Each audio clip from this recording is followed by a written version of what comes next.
우리나라 대기업의 지주사들의 흐름들을 한번 좀 점검을 좀 해보고 싶은데요. 지주사들이 요즘 좀 별로 올랐다가 재미없죠? 뭐 엄청 올랐다가 뭐 그쵸, 삼성물산, SK 그렇죠. 엄청 올랐다가 사실은 최근 보니까 물산이나 이런 것도 보면 조정 많이 받았더라고요. 네.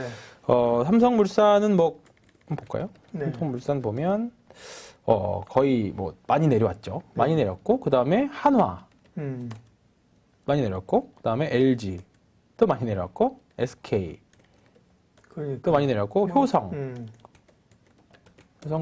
좀 많이 내려왔고 그다음에 현대중공업 지주도 뭐 그러니까 여기도 아직은 이제 이 부분은 뭐 올라갔다가 글쎄 많이 오른 게 없기 때문에 내려왔다라고 보긴 좀 그렇고 그다음에 두산 이 주식도 아직 오르지는 않았네요. 그다음에 CJ도 많이 올라갔다가 내려왔고. 그러니까 지금들 보면 이런 방금 말씀드렸던 뭐 SK, LG, 하나, 두산, CJ, 뭐 삼성물산들 보면 그러니까 우리나라 그냥 기업들의 방향을 보여주는 거고, 어떻게 보면 삼성전자를 제외하고 우리나라 기업들이 어떻게 앞으로 방향성을 어떻게 끌고 가는 것들인데, 왜 제가 SK, LG, 뭐, 한화, 두산 이렇게 말씀드리냐면, 이런 기업들의 공통점이 뭐냐면, 기존의 전통적인 사업 포트폴리오에서 뭔가 이제 한번 바뀌려고 하는, 그러니까 기업의 DNA를 바꾸려고 하는 뭔가 지금 탈피 과정에 있다라고 봐요. 그러니까, 쉽게 효성 같은 거 보면, 효성은 정말로 섬유, 뭐 효성 TNC 같은 자회사 가지고 있는 섬유나 화학, 중공업, 대표적으로 화학 기업이라고 우리가 효성을 알고 있는데, 최근에 사업 행보들을 보면 수소초 쪽에서 굉장히 좀 많이 하고 있고, 네. 그 다음에 LG도 이제 가전이나 핸드폰에서 탈피해서 뭔가 자동차 전장 부품으로 가려고 하고 있고, SK도 친환경 쪽으로 또 계속 가려고 하고 있고, 뭐 삼성은 뭐 이미 뭐 여러 부문에서 다 하고 있는 거고, 그 다음에 뭐 두산도 수소차 쪽 계속 하고 있고, 뭐 여러 가지 부분 하고 있고, 이런 부분 다 보니까 사실 우리가 항상 기업의 밸류에이션이 많이 쳐주는 구간, 아니면 기업의 성장성이 크게 나오는 구간들을 보면 기업의 밸류에이션을 다르게 쳐줄 수 있을 때, 평가가 달라지는 평가가 달라졌어요. 성장성에 대해서 다르게 줄 수 있을 때, 기업이 많이 올라간다라고 생각을 하거든요. 주가가 많이 올라간다라고 생각을 하거든요. 대표적으로 제가 2013년, 14년도에 CJ 그때 설명드리면서 국내에 있는 그 밸류에이션, 국내로만 캐파 있었던 밸류에이션을 중국이라던가 동남아시아로 나가는 밸류에이션, 그런 부분 수출주의 밸류에이션 받으면서 주가가 그때 한번 급등했었던 것처럼 지금 우리나라 대기업 집단들이 이 혼돈 속에 있는 거죠, 사실. 그리고 일단은 이렇게 추진해라고 다들 밝히고 있지만 거기서 또 이제 사실 승자가 나오고 그렇죠. 비즈니스가 다 되는 건 아니잖아요. 그렇죠. 모든 대기업들이 승자가 되는 것도 아니고 거기에서 분명히 잘 되는 기업들은 더 주가가 더 상승할 수 있을 거고, 안 되는 기업들은 좀 더 지지부진하게 될 거고, 이런 변화의 과정이 있다. 그렇죠. 변화의 과정이다 보니까 주가의 변동성도 지금 나오고 있는 분들이 보는데, 일단은 긍정적이라고 생각을 합니다. 일단 긍정적 생각을 하고요. 뭐 길게 놓고 보면 지금 보면 사실 한 20% 정도 상승과 하락이거든요. 30% 정도.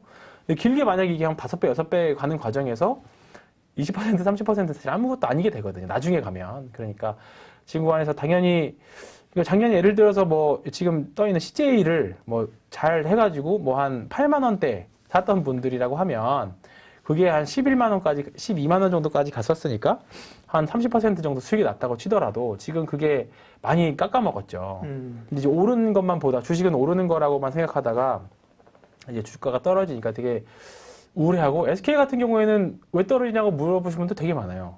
사실 바뀐 건 사실 하나도 없는데, 뭐 회사가 좀 더 이제 긍정적으로 바뀌려고 이제 변화는 하고 있지만 바뀐 거 없는데 그냥 가격만 바뀐 것 뿐이에요. 이런 부분들에서는 SK 떨어진 이유가 있어요. 네. 궁금하시죠? 네.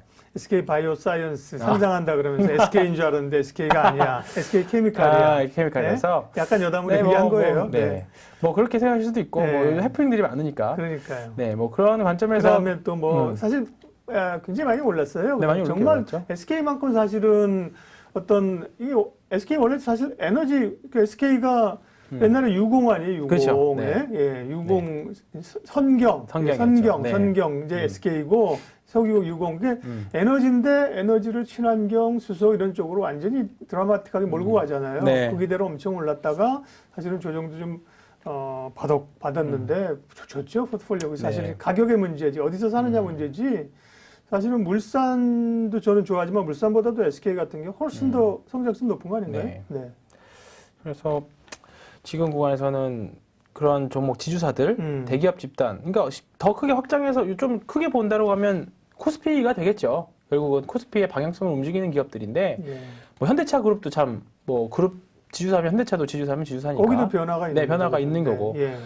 이런 과정에 있다라고 생각합니다. 그래서 뭐 단기적으로는 변동성도 심하고 이런 과정에서 사실 계좌가 높기가 쉬운데 이런 과정만 잘 버티신다라고 하면 그리고 또 공부 좀 많이 하신다고 하면 이게 확실히 주가가 좋을 때는 제 주변 친구들 또는 제 지인들의 문의가 없었는데 예. 좀 떨어지니까 왜 떨어지냐에 대한 문의들. 주식 방송도 그렇다고 하더라고요. 오히려 올라갈 때는 청취자 수가 많이 안 늘다가 주가 떨어져야 청취자 많이 된다고. 변동성이 네, 변동성이 있습니다. 아니 올라갈 때는 친구분도 본인이 잘해서 그렇죠. 올라가는 거거든요. 근데 이제 흔들리면 네. 왜 그런지 불안하고 그러니까. 이거야, 무슨 일이 있냐. 그렇죠. 그래서 요즘에 카톡이 쉴새가 없이 울립니다. 그래서 네. 그런 부분들 이 구간에서 이제 그러면서 공부하게 되는 거고 네. 어떻게 보면 새로운 주식 참여자들이 이제 공부하면서 새로운 또 수급이 확실히 작년과는 좀 다른 수급이기 때문에 이런 부분에서는 긍정적으로 보면 좋지 않을까 일단 생각을 합니다. 네. 코스피 한국 시장 자체가 조금 이제 뭔가 탈피하려는 듯한 뭐 당연히 3천 또 언제든지 또 깨질 수 있고 그렇긴 합니다만 3천 시대는 이제 들어온 거는 맞으니까 이런 구간에서는 또 그에 걸맞는 금융지식들을 또 가져가는 또 이제 투자자분들이 좀 됐으면 합니다. 저는 개인적으로. 네. 삼성물산은 어떻게 되냐고 괴로워하시는 언제 갈까요? 동의와 이효로님. 삼성물산은 저는 그 전부터 사실 되게 좋게 주변에도 얘기하고 한 11, 2만 원대 있을 때는요, 네. 그죠? 되게 좋았는데 거의 16만 원 거치까지 갔어요. 이렇게까지 갈 줄은 몰랐고 저도 네. 밸류란 뭐 우리가 15만 원 14, 5만 원 갈 수 있었는데 그 다음에 지금 12만 원 떨어졌는데 결국은 뭐 삼성물산은 전자는 돈 잘 벌지만 근데 이재용 회장의 뭐 앞날이나 네. 뭐 이런 거랑 좀 관련이 있는 거 아닐까요? 뭐 근데 물산은 진짜 네. 솔직히 저도 잘 모르겠어요. 정말 너무 어려운 주식이에요. 네. 뭐 밸류에이션 리포트도 많이 나고 하지만 네. 참 물산은 뜻대로 움직이는 주식이 아니라서 이런 주식은 과감하게 안 합니다. 과감하게 안 하고. 아는 거 하는 게 좋으니까. 네, 저랑 궁합이 잘 맞는 주식도 많이 있기 때문에 그런 말 됩니다. 네. 네. 그러게요. SK 말씀하신 것처럼 뭐 LG 그다음에 새롭게 막 떠오르는 게 더 주목받는 거잖아요. 네.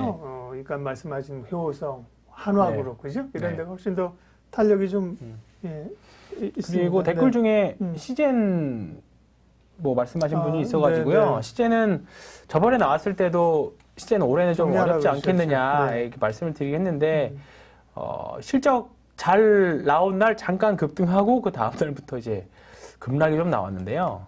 아마 올해는 좀 여전히 쉽지 않지 않을까 생각합니다. 왜냐하면 이제 백신이 나온 판에 이미 올해 작년에 32만 원까지 찍었던 주가는 내년 정도, 그러니까 딱 그때 들었던 생각이 뭐냐면, 시젠의 주가가 이미 옛날 2008년, 2009년도 그때 조선주, 막 4년치, 5년치의 밸류에이션, 앞으로 4년, 5년 동안 수주 받을 걸 예상해서까지 땡겨서 그때 주가가 갔던 거거든요. 가격은. 네. 근데 이제 시젠의 작년 32만 원 주가 그랬던 부분들인 거죠. 근데 이제 네. 생각보다 코로나가 빨리 잡힌 게 시젠한테는 오히려 좀 악재가 된 거죠. 사실 오를 때 많이 올랐잖아요. 많이 올랐죠. 네. 지금 보면 이제 시즌부터는 사실 결국은 이런 건 사실 반등을 먹으러 들어가는 건 위험한 것 같아, 그죠? 그죠. 추세적으로 되는 뭔가 돈도 벌고 되는 쪽에 들어가서 그렇죠. 말씀하신 것처럼 조금 비싸게 올라타서 시세를 누리는 그렇죠. 거지. 그게 낫지. 와, 시즌 32만 원 가던 게 20만 원이야? 싸잖아. 그렇죠. 그 들어가면 트렌드도 꺾였는데. 그러니까 반등은 짧고 그렇죠. 반락은 길고 이런 상황이고요.